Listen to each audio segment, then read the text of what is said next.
Shalom, Bapak, Ibu, Saudara-saudari yang terkasih di dalam Tuhan. Kita akan kembali melanjutkan renungan firman Tuhan dalam topik Sola Fide.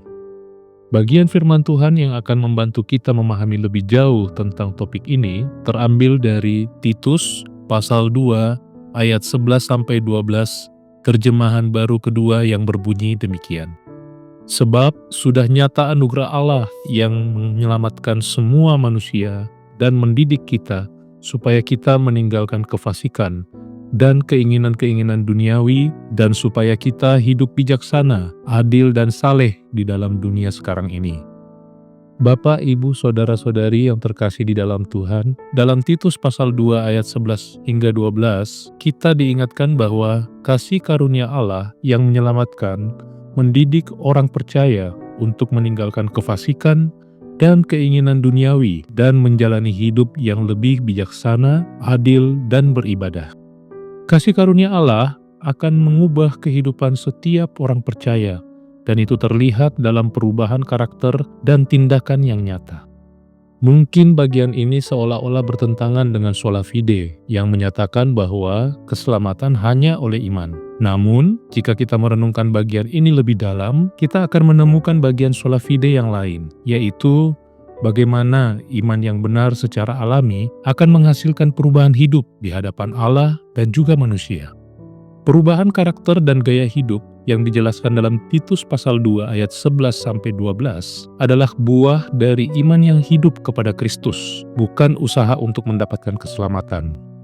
Ketika seseorang menerima kasih karunia Allah karena iman, hal itu memampukannya untuk hidup kudus dan memuliakan Allah. Oleh sebab itu, di dalam kehidupan kita sehari-hari, mari kita meninggalkan manusia lama kita. Mungkin di dalam rumah tangga, kita dikenal sebagai sosok yang cuek, pemarah, dan perilaku-perilaku negatif lainnya. Mari kita meninggalkan semua itu dan mulai merawat keluarga, mengatur rumah tangga dengan baik, serta taat kepada pasangan dan mengasihi anak-anak.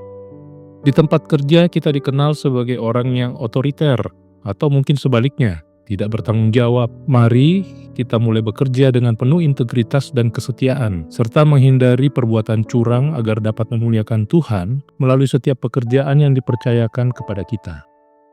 Demikian pula halnya dalam masyarakat. Kita belajar untuk berpartisipasi dalam kegiatan sosial, menolong orang lain, dan menunjukkan sikap toleransi serta rasa hormat kepada sesama. Dengan demikian, kita belajar untuk menyatakan iman yang telah mengubah kehidupan kita. Iman yang memuliakan Tuhan kita, Yesus Kristus.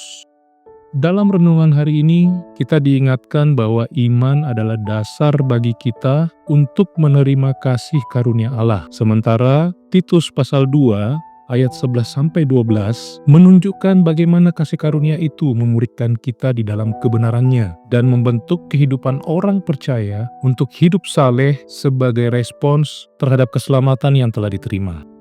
Kiranya firman Tuhan hari ini boleh menguatkan kita semua. Amin.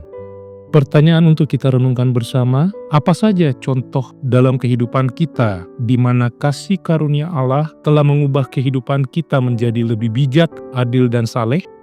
Bagaimana kita dapat membagikan kesaksian tersebut kepada orang lain? Mari kita berdoa. Allah Bapa, kami bersyukur untuk kasih karunia-Mu telah menyelamatkan kami dan memberikan kami kesempatan untuk hidup dalam kesalehan dan kebijaksanaan.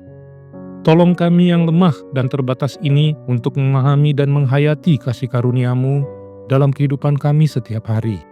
Biarlah iman yang Engkau berikan dalam hidup kami memampukan kami untuk melawan ketidaktaatan dan keinginan duniawi dan memilih untuk hidup dalam pengendalian diri dan kesalehan.